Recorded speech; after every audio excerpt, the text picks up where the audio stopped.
Grain SA says the increase in the price of diesel from tomorrow will mean an extra production cost for grain and oilseed farmers countrywide, and a UN environmental ambassador has criticized world leaders attending the COP17 summit in Durban for not including indigenous people in the decision-making process.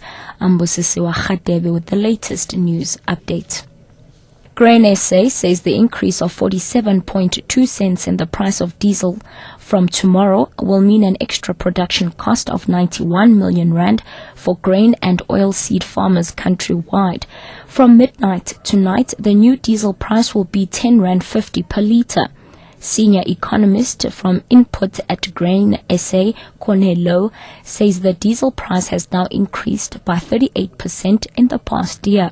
He says a farmer will use almost 50 litres of diesel per hectare from now till the end of the current grain harvest.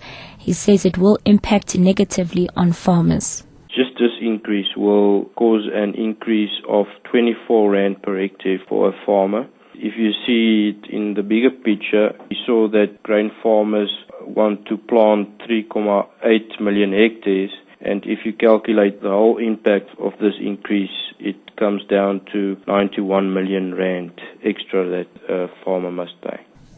The Constitutional Court has found that the relocation and demolition of homes belonging to residents of the Babsfontein informal settlement in Ekurhuleni was unlawful. The court has ordered the Ekurhuleni municipality to identify land for housing development for these residents and to report to the court on this process by no later than the 1st of December next year. Tsepo Pachane reports. The Constitutional Court found that the relocation and the demolition of homes by the Ekurhuleni municipality to be unlawful. The court found that by evicting people without a court order, the municipality acted contrary to the Constitution and outside the powers given by the Disaster Management Act. Tsapapaka, SABC News, Constitutional Court.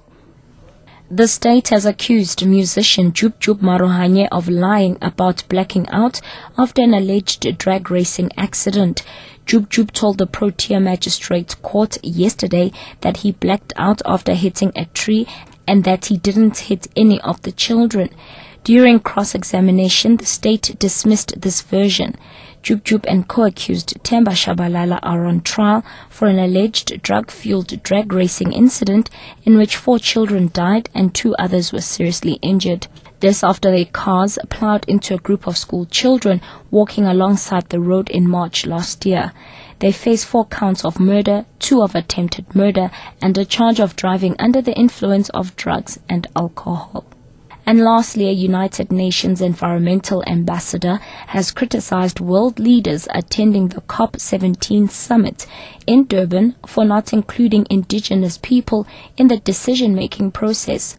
American musician and an Apache, Robbie Romero, says it's often these marginalized communities that are the worst affected by the changing climate. Romero says he is skeptical of the true agenda of some of the leaders at the climate talks. We're in a global crisis, and that global crisis is going to take indigenous wisdom and modern science to lead us into a time of healing. The voice of indigenous peoples throughout the world are falling on deaf ears. I think that there are many, many indigenous peoples who live at the point of impact on the front lines of climate change that are experiencing and adapting to the impacts of climate change. And this voice is not being heard. Many of the solutions that are being presented are actually false solutions to climate change. For more on COP17, you can catch our package on Option 7 and the latest news anytime here on Newsbreak Option 1.